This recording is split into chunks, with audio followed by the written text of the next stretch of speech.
Nnamdi Kanu is live in Federal High Court, Abuja, today, right now as we are speaking. Now the court is currently on recess, but this is what happened this morning, early this morning. The lawyers told the judge, Justice Binta Nyako, that, ma, you cannot try Nnamdi Kanu while he's still under the DSS custody. And this is what the judge said. Now, the judge, because of the fact that the Supreme Court has ruled that Nnamdi Kanu did not jump bail and that his bail conditions should be restored, the lawyer said, our lawyer Ejimako said, told the judge that, ma, you have to either grant Nnamdi Kanu his bail as he was enjoying it before the army invaded his house. You have to grant him that bail or grant him complete house arrest. He can be in house arrest or grant him his bail so he can move freely and still be attending this case, this trial. Then the judge said, I'm going to rule on whether he will continue his trial under the DSS custody or not. I will rule on that, but not today. Now, after she said that, she now said again that anyway, that the trial we have to continue today because we are already seated today. We will continue the trial today, but later I'm going to give my ruling on whether the trial should continue under the DS while he's at the DSS custody or not. Now, this is the point. Do you remember that this same judge has told the DSS to allow Nnamdi Kanu to change his dress?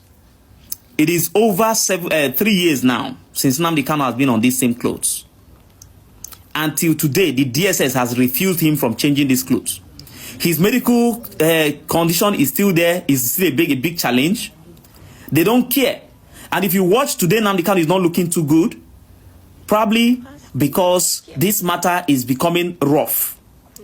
And I don't trust the DSS handling Nnamdi Kanu while he's still on this trial.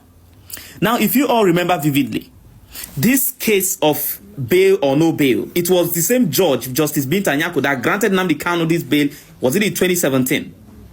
He was enjoying this bail before the army went to his house, invaded his house.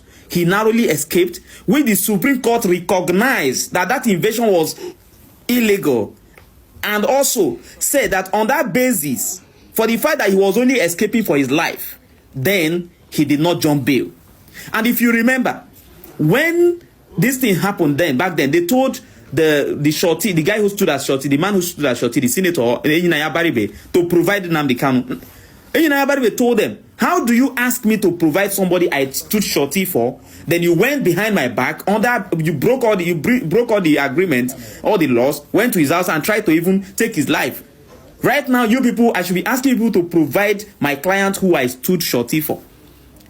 Now, on that basis, you should already know that this was part of the reason why the Supreme Court ruled that Nnamdi Kanu did not jump bail and his bail conditions should be restored by the same court, which is the Federal High Court, Abuja, which is still the judge that is still sitting there. So I wonder why Justice Binta Nyako will say she cannot rule on that today, but still want to continue with the trial today. It's okay. In her wisdom, she thinks that's the best thing, no problem. But what I will say is this. I do not trust the DSS handling Nnamdi Kanu while the case is ongoing. I advise this Justice Binta Nyako not to even think twice about this and give her ruling on that immediately. This man deserves his bail immediately. He deserves to either be placed on house arrest or restore his bails. The law should be the law. We shouldn't be... I don't know how you guys are twisting the law. Anyway, more updates are coming because currently the court is on recess.